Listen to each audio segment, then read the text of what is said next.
Hey, thanks for hola, tuning no in. comment. Hey. Rich Kensinger, Denis Navarro, Steve Hand. We are Orange Stove Cover. And we're here to Pump you up. We are going to play a few songs today. We are going to play for you some songs that were just outside our top 20. Mm-hmm. We had originally listed our top 20 bands of all time. Yep. Each of the three of us had different favorites. Yep. And unfortunately, we limited ourselves to 20. So here's some bands that came right outside of our top 20. Good. So what we do is we play some music, we listen to music, and then we talk about how we feel about it. And we invite you to listen too. So we're going to give you about 15 seconds to look up this song. And the song is by Country Joe and the Fish. It's the Vietnam fight song at Woodstock. So you got 15 seconds.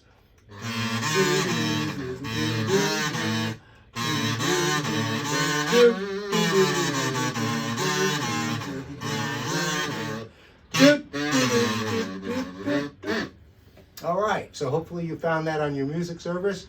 Here it is. Listen to it, and we're going to listen.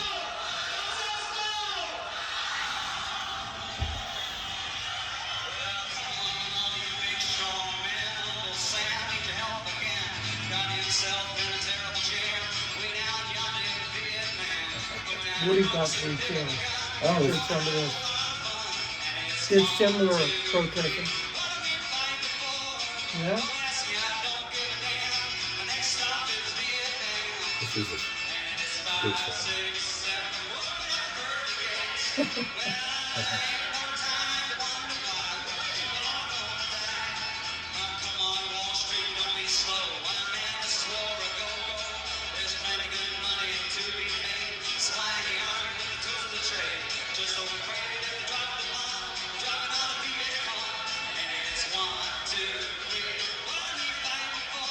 You guys heard this song? Oh, yeah. Oh yeah. Oh yeah.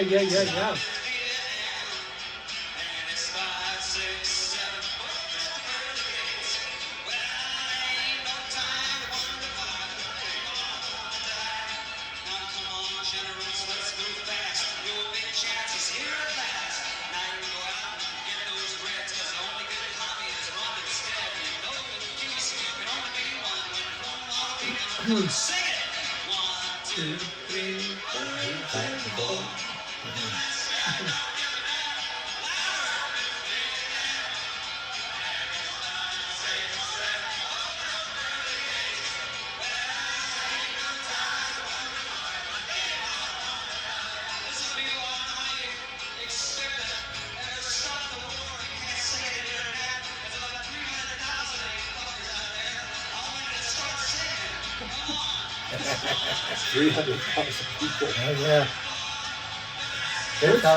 Woodstock. What can you count that high? Well, roughly. Plus or minus one or One or two. two, yeah. Someone was going to the bathroom and they missed out.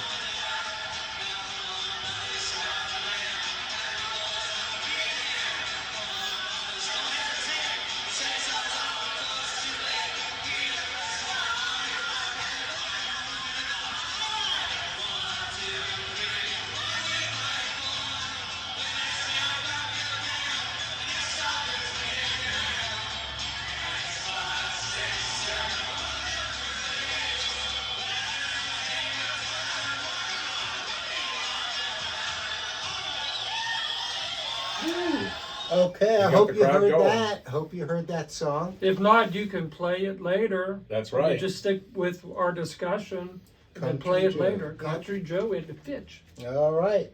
You go first, Steve. Okay. The sentiment in the song, I totally think is terrific. I think music is a great form to express your feelings. Good.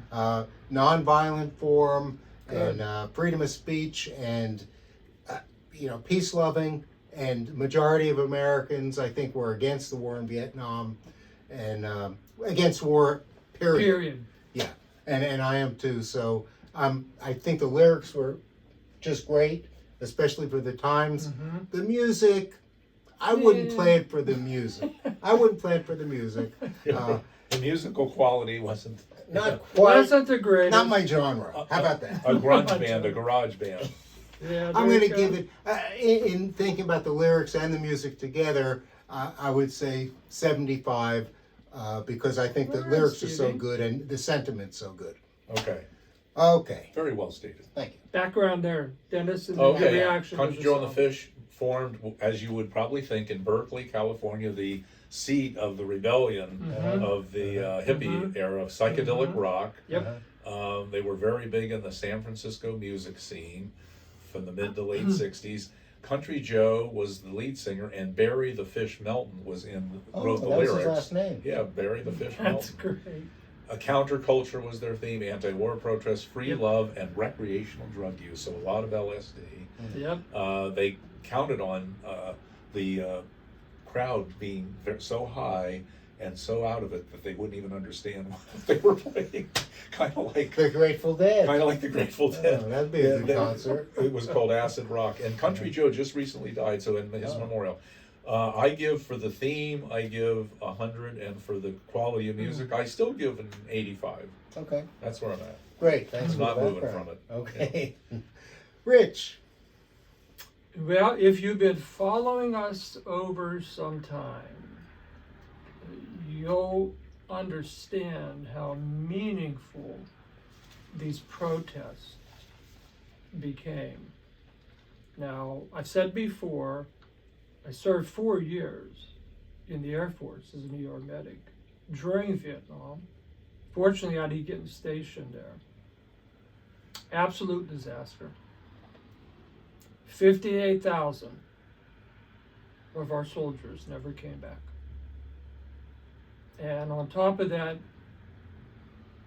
we killed more civilians than combatants were killed. Doesn't include people who are wounded and maimed for life. The most despised, detested, and protest conflict of all time here in the U.S. So I can't, I'm not going to really rate it based on the music as far as how it moves me. I can so much relate to that tragic, tragic time in America. So just based on the meaning, for me, it's a 100 because it's right on, spot on. Well, and it would be more of a personal feelings about it because you went through a lot of that and you saw the effects of it personally, the devastating effects on people. So that's understandable. That's why we call music subjective. We all have our own views on it based on our experience. Yeah. So what do you guys think of it? Let us know. We've got another song for you to play. Even another one. One We've got more another for you. one more. We got one not as intense as that, but it's just outside of my top 20 by the Alan Parsons Project. Alan Parsons Project, meaning he didn't have a steady band, a core band. He'd have different studio players come in and help him, or even go on a little tour, but it wasn't the same. And Dennis will give us a lot of background. Dennis will give about us a their lot of development. background. And so this is called Maybe a Price to Pay. And you'll have 15 seconds to look on your 16. Give him 16. or Come 15 to on. 16 seconds to look up on your music service. Or listen to it afterwards. Or Come back for the discussion. Stay with Maybe the a Price discussion. to Pay by Alan Parsons. Ready? Yeah, let's Yeah. do it.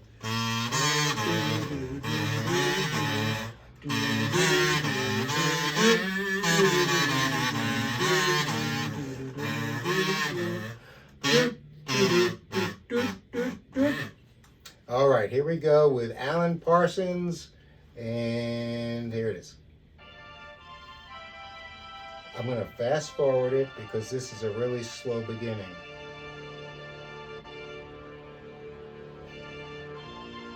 Let's get to the meat of the matter.